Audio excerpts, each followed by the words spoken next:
All right, little buddy. Okay, we're down here with Ollie for our week 2 video recap. Ollie's been doing great. We're going to go over, review some of the skills that we learned last week and show you some of the new skills that we learned for week 2. There's your mat, you little silly buddy. Good boy. So we're just warming up with a little bit of play with the flirt pole.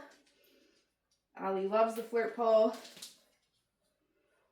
If you wanted to get a flirt pole for your puppy, on the products page on our website, we have a link to this exact flirt pole. Wow! Good job, buddy. You want to get started? What do you think? All right, so I'm going to grab our clicker and I'm going to get some treats. And just like last week, I'm going to warm them up real quick by charging the clicker just a couple of times. Where are you? What's over there, you silly boy? Good job, Ollie. Yeah, look at you. Got your attention right away. And then we're going to move right into following the food lure. This week we asked the dogs to follow the food lure a little bit further. Good boy. And remember, we can pair that with their name. Ollie. Beautiful. Okay. And remember, that's our release word. Ollie. Wow, look at you, Ollie. So smart. Good boy. Okay. And we can do a couple of hand targets too. Remember what that one looks like? So we start close like the food lure. Touch. Good boy. Ollie, touch. Good. But he's starting to understand that when he sees the hand and hears the word touch, that he should just drive right in and target his cute little nose to my hand. Ollie, touch. Beautiful. What a smart boy. Okay.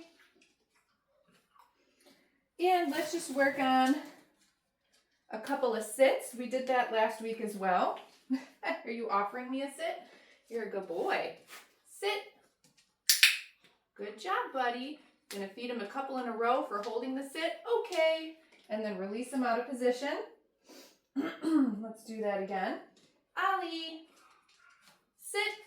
Beautiful. Good job, Bubs. Okay. All right, our first new exercise for this week is our next position change, which is a down. So from the sit position, I'm just going to lure his little nose towards the ground. Look, he's already offering me a sit. You're so smart.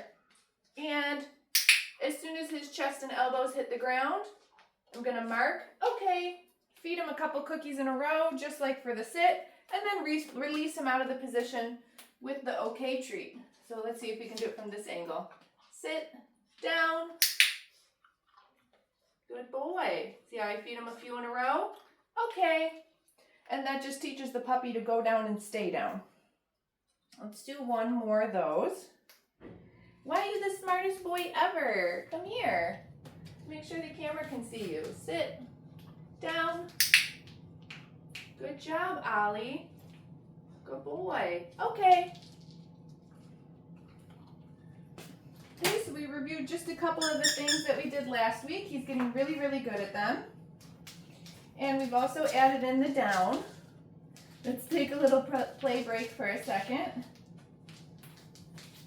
Good job, Ollie. What are you doing? Good job. Now, because we learned down this week, we're going to up our criteria with the mat behavior, and we're going to require the puppies to go into a down before we click and start to feed them this week. And I think that most of them were sort of offering that already last week. But now in week 2, that's part of our strict criteria for the mat. Oh my goodness, Ollie, do you want to try that next? Okay, let's do it. Let's do the mat. Grab my clicker, a little handful of snacks. Again, we're using the beef flavored Vital Essentials. And this is how these puppies are eating breakfast this morning. Okay, so I'm going to take our mat, put it on the ground. Okay, I want Ollie to come over to it. And as soon as he offers me a down, you're a cute puppy, then I'm gonna start to feed him a couple in a row. You're gonna outgrow this mat. You're huge. Okay. Pick it up, move it. See if he can do it again. I'm gonna use the food to try to get more of his actual body on the mat. Yeah, your back feet wouldn't feel so slippery if you had them on the mat. Good boy. Okay. And let's do that one more time.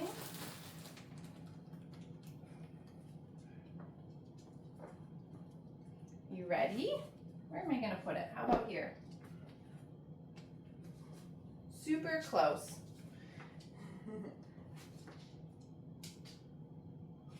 Good boy. There we go. See, I'm just dropping those cookies one at a time, teaching him that there's a lot of value in staying in that down position on the mat. Okay.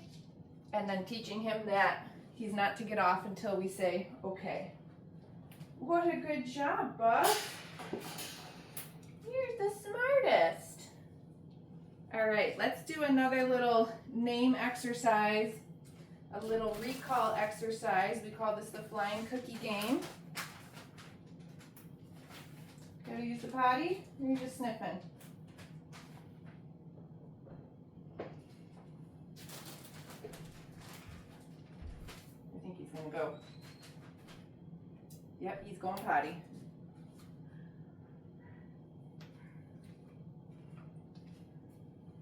Good job, buddy. Good potty. Okay, so we're going to do a flying cookie game now. I'm going to show him that I've got a snack.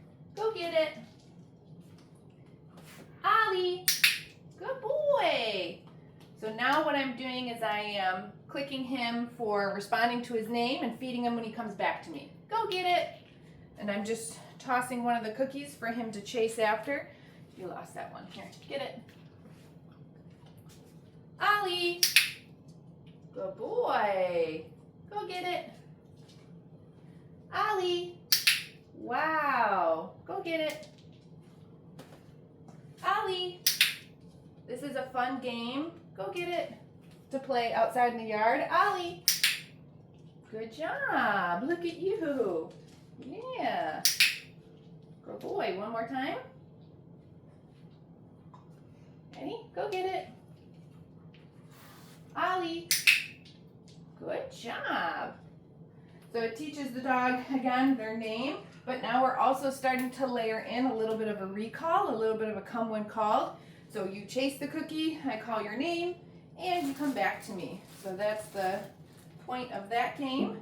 I love to play it all over the house with the puppy, and then we start to take it outside in the yard. We could put a long line on the dog, practice that flying cookie game for our recalls outside. What'd you find? Is there a crumb under there? All right, so the flying cookie game was new for this week, and so is the crate. Look at you. Wow, good boy. Here it is. So an essential skill that I like to teach to all puppies or any new dog is that if we ask you to go in the crate, that you can just put yourself in the crate. I don't have to pick the dog up and put them in the crate. Good boy. This crate is almost too small for you. You can barely get your back feet in there. Good job. You want to try?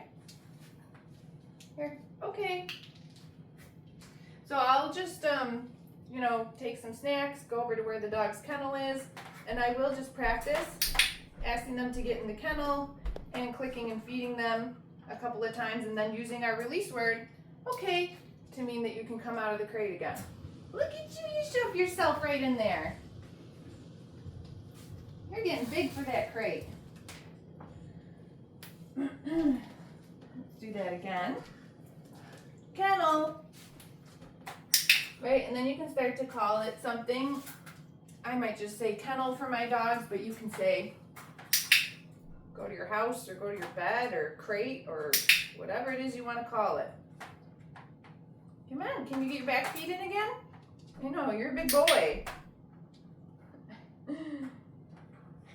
Good job. If you watch a video of the other puppies, I'll probably more strict in my criteria to have them get all 4 feet in. I think it's just hard for him because he's like longer than this crate now.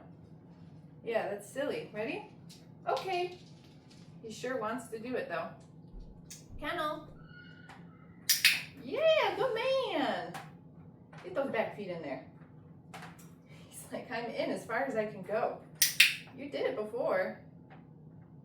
Yeah, good job, Ollie.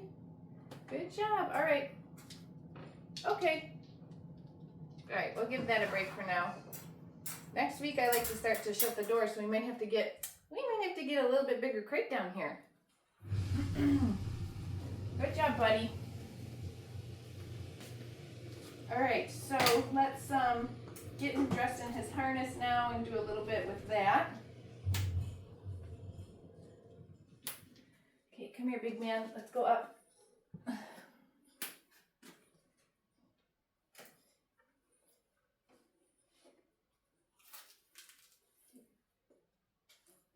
Oh my goodness. Oh my goodness. Yes. Here we go. Okay, we're just going to calm down. Good boy. Sometimes if they get a little wiggly while I'm putting their harness on, where's your toy? I'll just wait until they stop being wiggly and they kind of relax a little bit before I set them back down again. Because I don't want to teach them that them fighting or resisting me for something that has to be done, like getting you dressed in your gear for walking. I don't want them to think that fighting or resisting is going to get you to put them down sooner. So I just keep doing what I'm doing. I wait for the puppy to be calm and relaxed.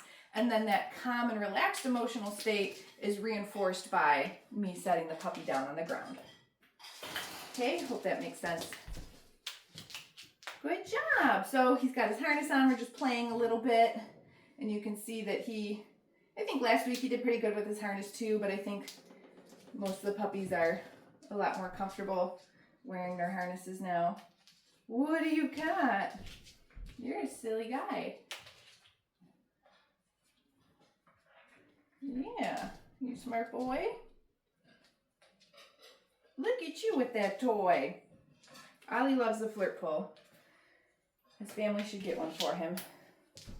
Woo-hoo-hoo-hoo-hoo. The flirt pole is so fun to play with the dogs outside too, in the yard. For my dogs, I have big dogs, and we play with the flirt pole outside in the yard. Especially with this nice weather now. Wow, I got it back from you. All right, so let's do some handling now.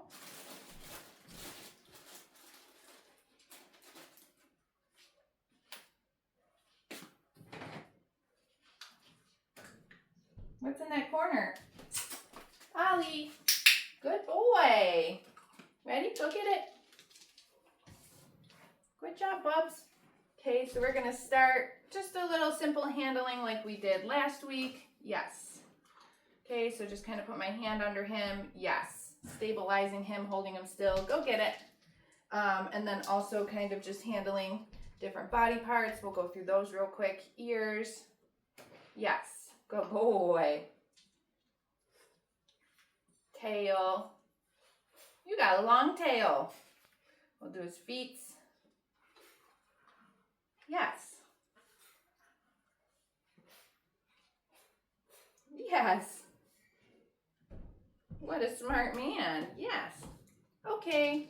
Giving him a release cookie that he can move away from me in between exercises or reps. Okay, so then the new handling that we did this week, I'm actually going to take his little harness off for a second. Good boy. Ready? Okay. Look. We introduced grooming tools. So I've got some nail clippers down here right now. I'm not going to actually clip any nails in this session. I just want to get Ollie used to being touched and handled with the grooming tool. Yes. So I'm actually taking the nail clippers and I'm just petting him with them. Yes. So you could do this with nail clippers. You could do it with a brush. You could do it with a Dremel. You could do it with anything that you're going to use or that a groomer or whoever might use to touch the dog with. Like sometimes I'll even just, for socialization, I'll just pull out like a spatula or something and do this with the spatula. Yes, so that the dog is getting comfortable being touched and being pet with different types of objects, because this will have to happen at the vet too, right? Like with the stethoscope, yes, and different things, ophthalmoscope, otoscope, you know, yes, by their ears. All right, so I know that these are nail clippers, but we can kind of just touch him all over with them and make sure he's okay with that. Just to generalize that needing to happen with other things. But because these are nail clippers, then I'm going to, yes, bring them down to a foot. Just touch his foot. I'm not trimming any nails. Yes. And we're just getting him comfortable with that. Okay. So I want to do that to all 4 feet. I did it to the 2 on his left. Let's do his right. Yes. Yes. Okay. And Ollie was super unfazed by everything that I just did with the nail clippers, which is fantastic because this is the socialization process for grooming and veterinary care. Exposure to those things in a positive or neutral manner. So Ollie did great with everything today. Make sure that you watch the video library, the week 2 videos in the video library, for more detailed explanations on things. I will have my Zoom availability up pretty soon, so then you can get your Zoom appointment booked for when your puppies go home. If you have any questions, make sure that you shoot us an email, but we'll see you next week for week 3.